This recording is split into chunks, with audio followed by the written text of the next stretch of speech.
이스라엘이 최초로 이제 왕을 세우고 사무엘 선지자께서 사울 왕을 비롯해서 이스라엘 백성들에게 하나님의 말씀을 선포하는 내용을 우리가 보고 있습니다. 사무엘 선지자가 선포한 말씀을 들은 이스라엘 백성들의 반응이 오늘 본문에 나와요.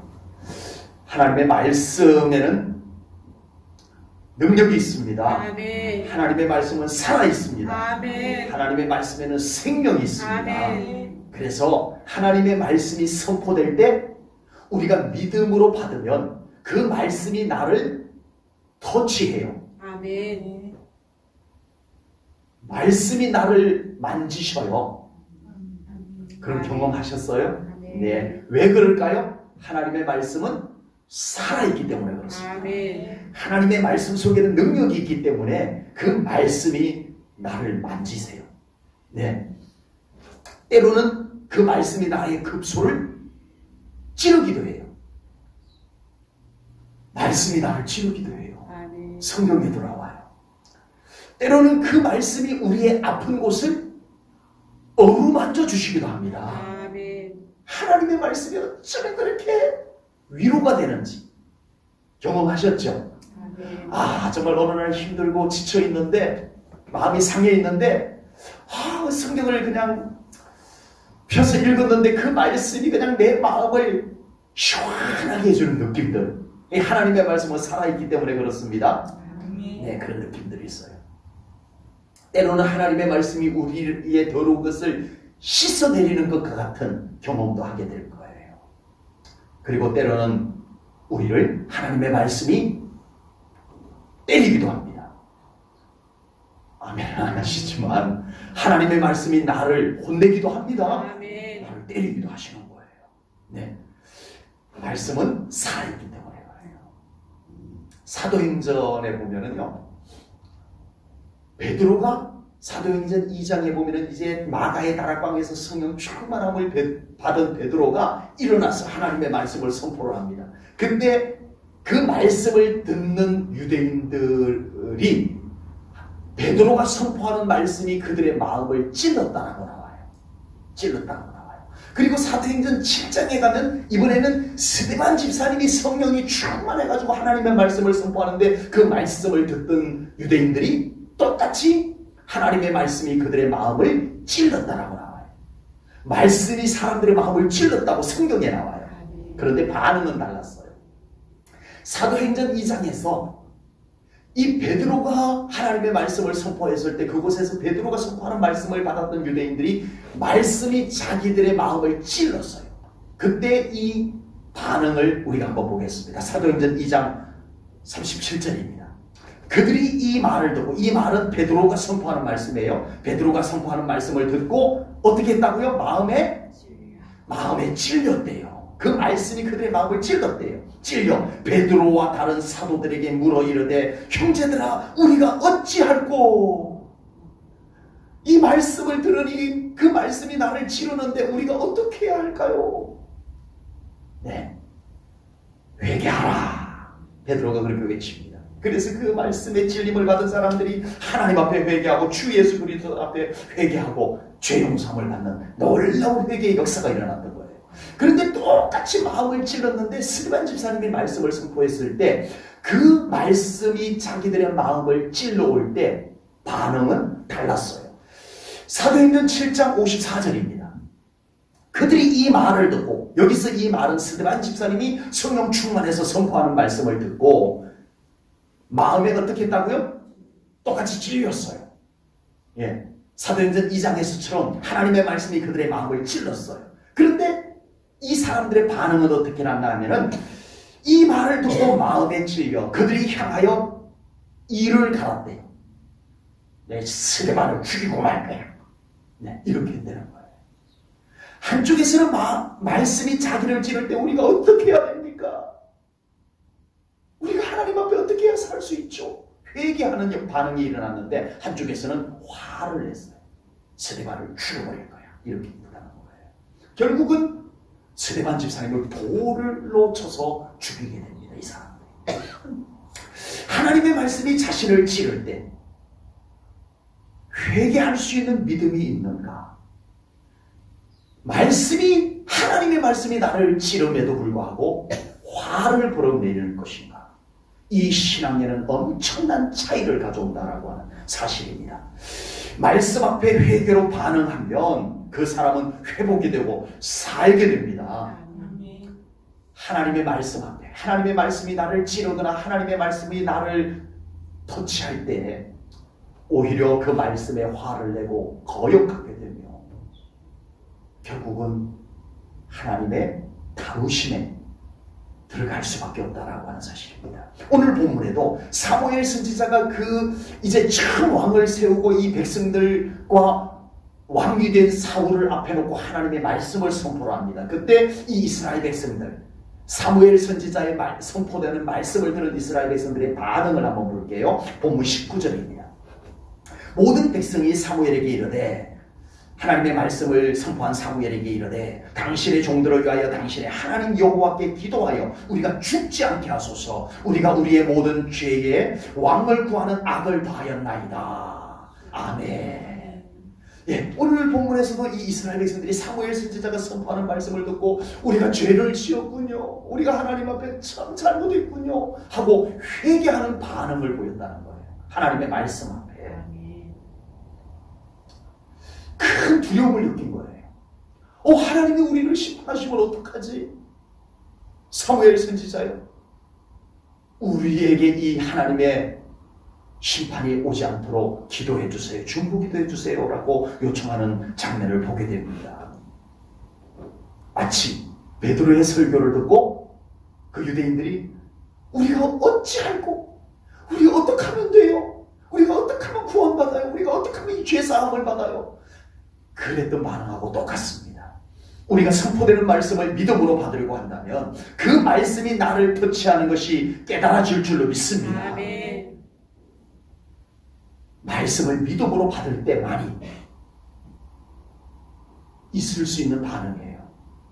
그 말씀이 내 안에 뜨겁게 들어오는 것도 경험하게 될 겁니다. 아멘. 아멘. 그런 경험 있으시죠? 말씀이 나에게 뜨겁게 들어오는 경험. 좋은 현상입니다. 그 말씀이 나를 치유하신다는 확신으로 들어오는 경험들도 있으실 거예요. 좋은 현상입니다. 그 말씀 앞에 나도 모르게 눈물이 쭉 흘러내리는 경험도 있을 거예요. 네. 하나님의 말씀을 듣는데 내 안에 모든 것이 토해져 나오는 것과 같은 느낌을 받을 수도 있을 거예요. 말씀이 지금 우리를 만지고 있는 현상들입니다. 아멘. 하나님의 말씀 앞에 우리가 믿음으로 서게 되면 하나님의 말씀이 내가 어떻게 해야지 라고 해서가 아니라 하나님의 말씀이 나를 그렇게 만져주실 줄로 믿습니다. 아멘. 그런 경험들이, 그런 영적 경험들이, 말씀 앞에 경험들이 있으시기를 축복합니다. 아멘. 그 순간 말씀 앞에 내가 믿음으로만 반응한다면 말씀이 능력이 되어서 놀라운 일들이 이루어질 겁니다. 아멘. 아멘. 내가 하는 거 아니에요. 나는 그냥 그 말씀을 아멘 하고 믿음으로 받고 그 말씀 앞에 나를 맡기기만 했는데 그 말씀이 능력이 되어서 축복도 이루어지고 안 될 것 같은 역사도 이루어지고 이런 역사가 말씀을 통해서 이루어지게 될 줄로 믿습니다. 우리는 하나님의 말씀 앞에 믿음으로 반응해야 됩니다. 아멘. 아멘. 아멘.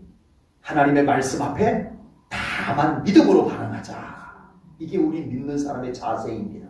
우리가 감히 하나님의 말씀을 판단하고 하나님의 말씀을 우리가 감히 평가하려고 해서는 안 되는 거예요. 그건 우리가 할 일이 아니에요. 우리는 하나님의 말씀 앞에 믿음으로 반응할 수밖에 없는 존재입니다. 그러면 하나님의 말씀이 우리에게 능력이 되고 하나님의 말씀이 우리에게 생명이 되고 하나님의 말씀이 우리들에게 축복이 될 줄로 믿습니다. 아멘. 누구에게? 그 말씀 앞에 믿음으로 반응하는 사람에게. 하나님의 말씀 앞에 믿음으로 반응하는 이스라엘 백성들에게 사무엘 선지자는 희망의 말씀을 드디어 선포해 줍니다. 그러나 이스라엘의 희망은 이스라엘 너희들에게 있는 것이 아니라 누구에게 있다? 이스라엘의 희망은 누구에게 있다? 여호와 하나님께 있다. 아멘. 하나님이 선하시기 때문에 하나님께서 하나님의 영광을 위해서 하나님께 희망이 있는 것이지 우리들이 뭘 해서 희망이 있는 것이 아니다라고 선포를 합니다. 그래서 본문 22절에서 사무엘 선지자는 이렇게 외칩니다. 여호와께서는 너희를 자기 백성으로 삼으신 것을 어떻게 하셨다고요? 기뻐하셨으므로 여호와께서는 그의 크신 이름을 위해서라도, 누구를 위해서? 하나님의 이름을 위해서, 하나님의 이름을 위해서라도 자기 백성을 버리지 아니하실 것이요. 아멘. 물론 이스라엘 백성들이 회개한 것도 중요하고요, 이스라엘 백성들이 믿음으로 결단한 것도 중요하지만 그것만 갖고 되는 것이 아니라는 겁니다. 하나님이 기뻐하실 때, 하나님이 하나님의 영광을 위해서 일하실 때 우리에게 희망이, 이 나라 이 백성들에게 희망이 있다라고 외치는 겁니다. 이스라엘 백성들이 아무리 애를 써도 하나님이 기뻐하지 않으면 뭔 소용이 있냐 이거예요. 열심히 해도 하나님이 기뻐하지 않으면 무슨 소용이 있냐 이거예요. 아멘이시죠?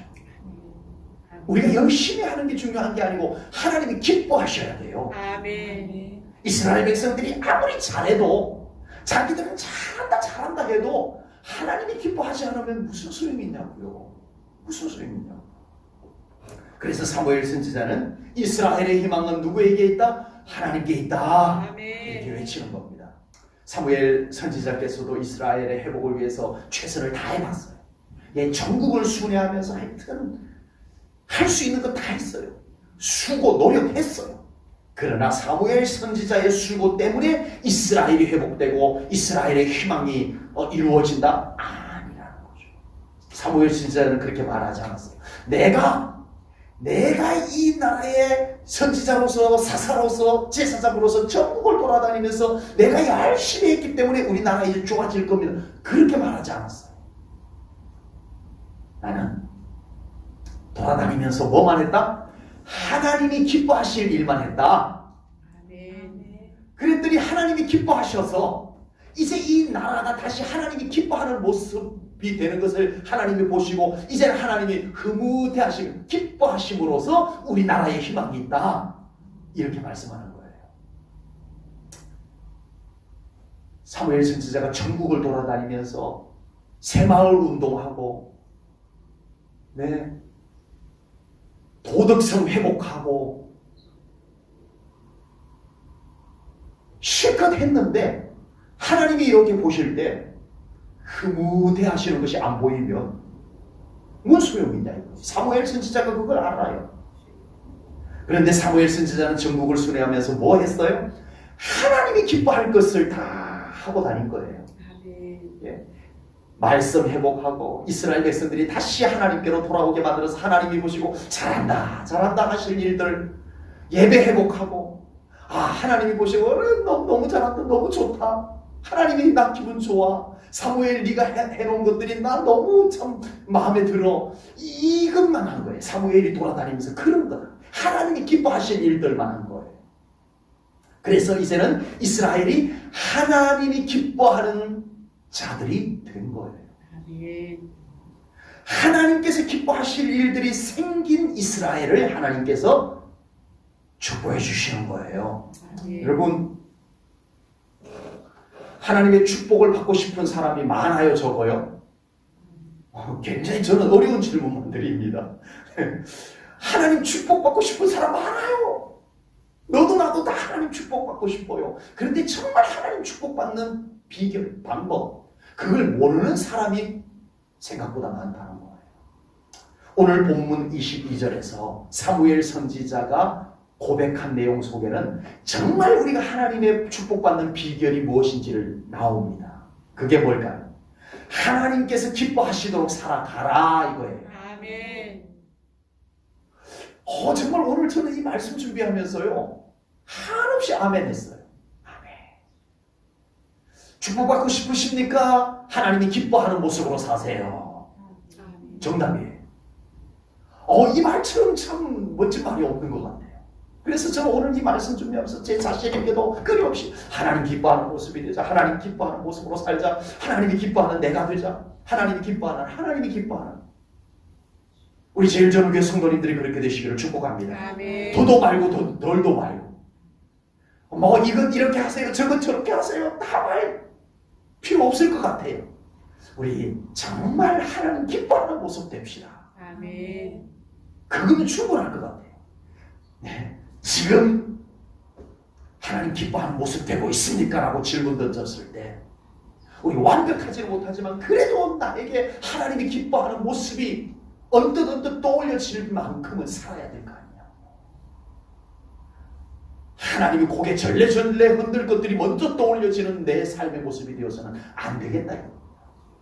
우리 제일 저는 교수님들 하나님의 기뻐하는 모습들이 더 많아지기를 주님의 이름으로 축복합니다. 아멘. 하나님께서 기뻐하시는 인생이 됐는데 어찌 거기에 저주가 머물 수 있겠냐고.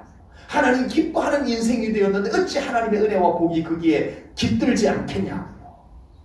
하나님의 기뻐하는 모습이 되면 충분할 줄로 믿습니다. 그래서 바울 사도께서는 항상 하나님이 기뻐하는 것, 하나님이 좋아하시는 것, 그걸 찾는 삶을 살았어요. 갈라디아서 1장 10절입니다. 바울이 이렇게 고백을 합니다. 이제 내가 사람들에게 좋게 하랴 하나님께 좋게 하랴, 사람들에게 기쁨을 구하랴 내가 지금까지 사람들의 기쁨을 구하였다면 그리스도의 종이 아니냐.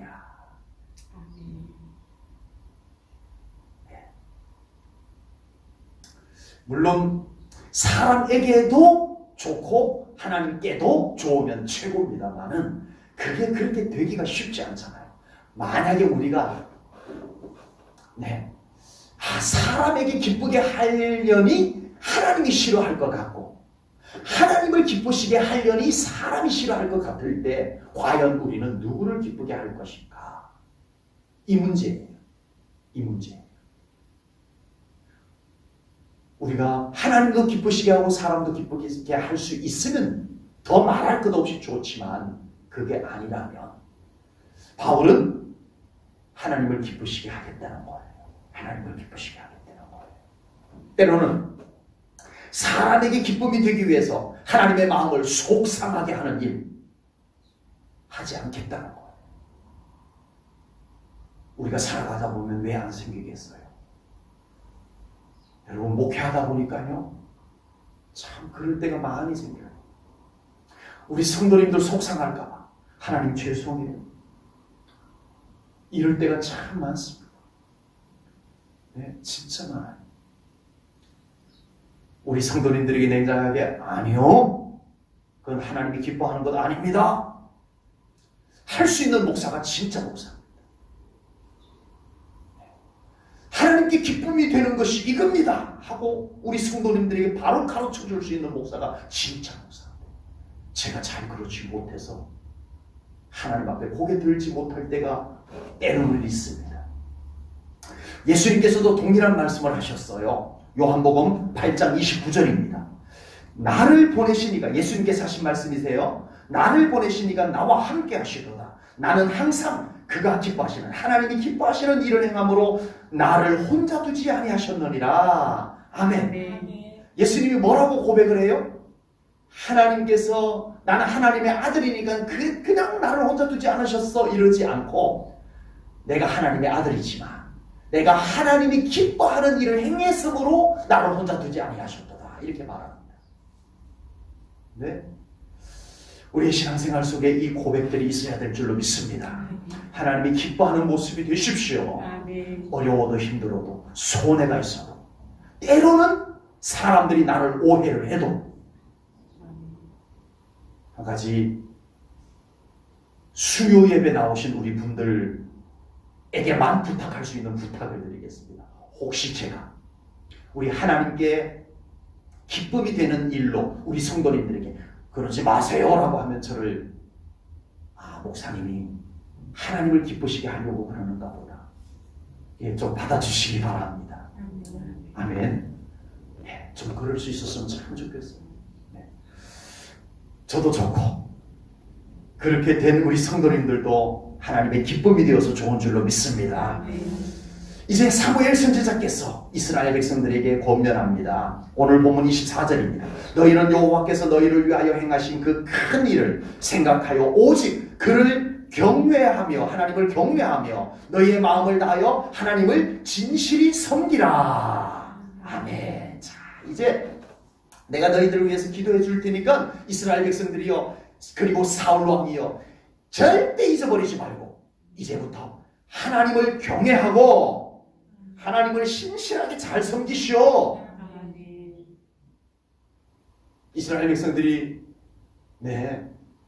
아유 그거야 당연한 거지. 그건 다 아는 얘기인데 사무엘 선지자 맨날 뭐 똑같은 그런 말씀을 또 하시나 이랬을지도 모르겠어요. 마치 잔소리처럼 너무 당연한 말. 그런데 저도 오늘 사무엘 선지자처럼 우리 제1전원교회 성도님들에게 또 외치고 싶은 말씀은 하나님을 온전히 경외하십시오. 하나님을 진실히 사랑하고 섬기십시오.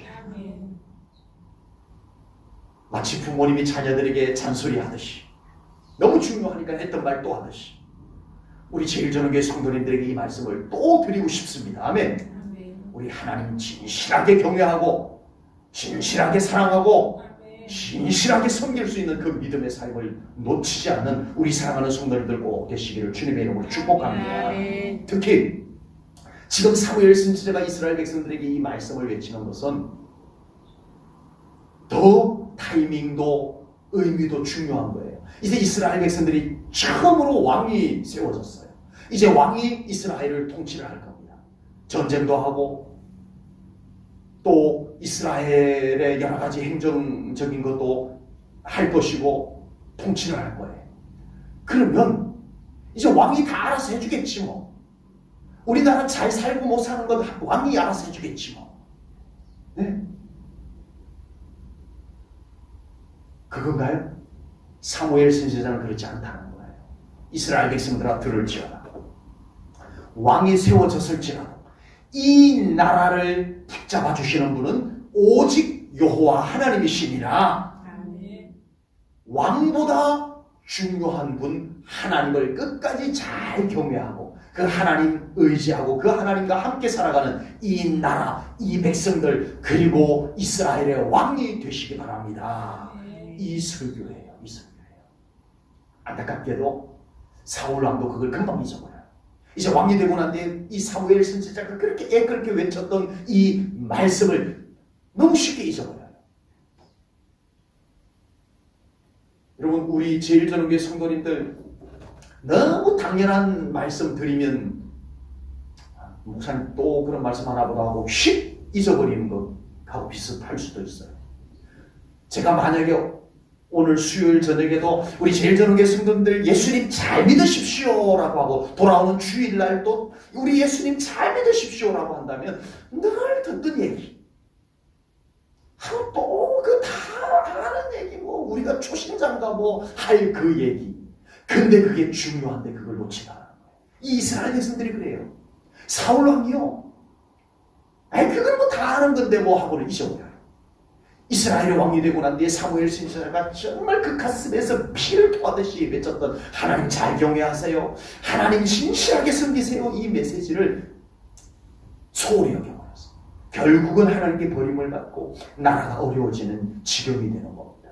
여러분 우리 제1전원교회 성도님들에게 저도 잘 안 잊어버렸으면 하는 마음으로 또 말씀드립니다. 우리 하나님 신실하게 잘 믿으십시다. 하나님 꼭 붙잡고 살아가십시다. 그래야 됩니다. 사무엘 선지자는 이스라엘 백성들에게 입으로만 말씀을 잘 전하고 끝낸 것이 아니었습니다. 사무엘 선지자도 이스라엘 백성들 앞에 하나의 결단과 약속을 남기게 됩니다. 본문 23절입니다. 나는 너희를 위하여 기도하기를 쉬는 죄를 여호와 앞에 결단코 범하지 아니하고 선하고 의로운 길을 너희에게 가르칠 것인즉 아멘. 사무엘 선지자는 이제 이 말씀을 선포하고 나는 이 이스라엘 백성들을 위해서 늘 중보기도 할 것입니다. 이렇게 약속을 하는 겁니다. 그러면서 사무엘 선지자는 뭐라고 말해요? 그것을 좀 역설적으로 강조해서 기도를 쉬는 죄를 범하지 않을 것입니다. 아니 그냥 기도 열심히 할게요 라고 하면 되는데 이걸 좀 강조하기 위해서 반문법을 쓰는 거예요. 네. 기도를 쉬는 것은 죄인데 그런 죄를 나는 범하지 않도록 하겠습니다. 이렇게 강조법을 써서 말한 거예요. 과연 이 모든 일들이 기도 없이 안 된다는 것을 사무엘 선지자는 알기 때문에 그렇습니다. 기도하지 않으면서 믿음으로 살아가겠다는 것은 있을 수도 없고요. 기도 없이 하나님을 기쁘시게 할 수 그건 말도 안 되는 얘기라는 거죠. 결국은 기도하지 않는 것은 믿음이 없는 것이며, 기도하지 않는 것은 하나님께서 기뻐하지 않는 것이며, 기도하지 않는 것은 결국 죄다라고 사무엘 선지자가 그런 의미를 담아서 이렇게 말씀을 선포하는 겁니다. 우리의 신앙생활에서 기도 없이 가능한 것이 뭐 있나요 혹시? 그건 기도 안 해도 되는 거야 라고 하는 것 있으신가요? 있다면 좀 알려주세요. 우리의 신앙생활, 참된 믿음으로 하는 일들 속에 기도 없이 될 수 있는 일은 없다고 저는 믿기 때문입니다. 그리고 우리의 신앙생활에서 기도 없이 하는 것을 하나님께서 괜찮아라고 할 만한 것들이 혹시 있나요? 기도 안 하고 했는데도 하나님은 그려 열심히 했으니까, 기도는 안 했지만 열심히 했으니까 좋아 그럴 것이 하나님께서 그렇게 하실 것이 있으신가요? 저는 없다고 생각하고 있는데 혹시 있다면 알려주십시오. 그러므로 사무엘 선지자께서는 기도하지 않는 것은 곧 영적인 죄라고 표현을 했던 겁니다. 기도하지 않는 것이 죄라면 우리는 무엇이든지 기도하고 해야 됩니다. 아멘. 얼것 다 기도하고 해야 됩니다. 아멘. 쉽게 하나님 아버지께 기도하세요. 네? 우리 교회에 와서 정말 우리가 집중적으로 하나님께 기도하는 것도 기도하지만 여러분의 생활 속에서도 정말 끊임없이 우리 하나님 앞에 기도를 올려드리시는 삶이 되시기를 바랍니다. 아멘. 여러분, 기도하지 않는 것이 죄라면 기도하는 것은 그만큼 은혜입니다. 아멘. 그렇죠? 네.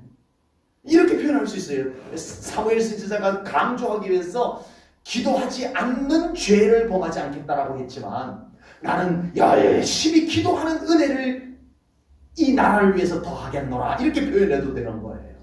긍정적인 표현으로. 네. 기도를 가볍게 여기지 않는 신앙생활이 꼭 될 수 있기를 주님의 이름으로 축복합니다. 기도가 얼마나 좋은 것인지, 기도가 얼마나 소중한 것인지 아는 사람은요, 기도하지 않으면 어떻게 돼요? 허전해요. 그렇죠? 다 경험하시죠? 기도하지 않으면 뭔가 허전해요. 그런데 그 허전함이 늘 하던 일을 하지 않았기 때문에 허전함하고는 달라요. 네. 이것은 영적인 허전함입니다. 기도하는 사람이 기도하지 않으면 무언가 영적으로 만족함이 채워지지 않는 것을 느낄 수가 있어요. 기도해야만 뭔가 영적으로 뿌듯함이 있는 것. 이것은 그냥 내가 할 것 했기 때문에, 내가 오늘도 책임을 완수했기 때문에 얻는 뿌듯함하고는 달라요. 이 영적인 뿌듯함이에요. 네, 평안함. 뭐라고 표현할 길이 없는 그 기도를 우리 하나님 앞에 충분히 드렸을 때의 그 하루의 삶. 이것은 영적으로 정말 깊은 기도의 삶을 살아보았던 분들은 다 그 느낌들을, 영적 느낌들을 알 수 있으실 거예요. 우리 제1전교회 성도님들의 신앙생활에 늘 기도의 삶이 우리 사랑하는 성도님들의 삶의 중심에 잘 세워지기를 주님의 이름으로 축복합니다. 그래서 정말 이 이스라엘 백성들을 위해서 사무엘 선지자가 이제 그 기도를 멈추고 하나님 품으로 갔을 때, 참 어려움을 많이 겪습니다. 중보 기도자가 있다라고 하는 게 얼마나 소중한가를 보게 돼요. 역사적으로. 그나마 사울의 뒤를 이어서 다윗이 왕이 되면서 그가 기도하는 사람이었기 때문에 나라가 다시 안정을 되찾았던 것이지, 정말 이 사무엘 선지자라고 하는 중보 기도자가 있고 없고의 차이는 국가적으로도 컸어요. 국가적으로. 우리 제1전원교회 이런 중보 기도자가 많아지기를 소망합니다. 아멘. 부족한 저를 위해서 정말 기도해주는 중보자, 저에게는 천군만마와 같은 분들이십니다. 그리고 우리 제1전원교회의 기도에 용사들이 있다는 것은 우리 제1전교의 가장 든든한 용사들이고 그 기도의 용사들이 있다는 것이 우리 제1전교의 가장 큰 재산인 줄로 믿습니다. 기도하겠습니다. 하나님 아버지, 오늘도 귀한 말씀을 통하여 저희들 정말 하나님의 말씀을 명심하고 살아가기를 원합니다. 아버지 하나님, 정말 우리들이 단순하게 우리 하나님만을 믿고 의지하고 살아가는 그 믿음의 삶을 살아가게 하여 주시옵소서. 오직 하나님께 맡기고 오직 우리 하나님께 기도하며 우리 하나님과 함께 살아가는 복된 우리 살아가는 성도님들의 삶이 꼭 되게 하여 주시옵소서. 하나님, 치료받는 우리 권태인 집사님 하나님의 능력의 장중에 붙잡으시고 하나님의 손길로 어루만져 주시옵소서. 주님께 모든 것 영광 올려드리오며 예수님 이름 받들어 기도하옵나이다. 아멘.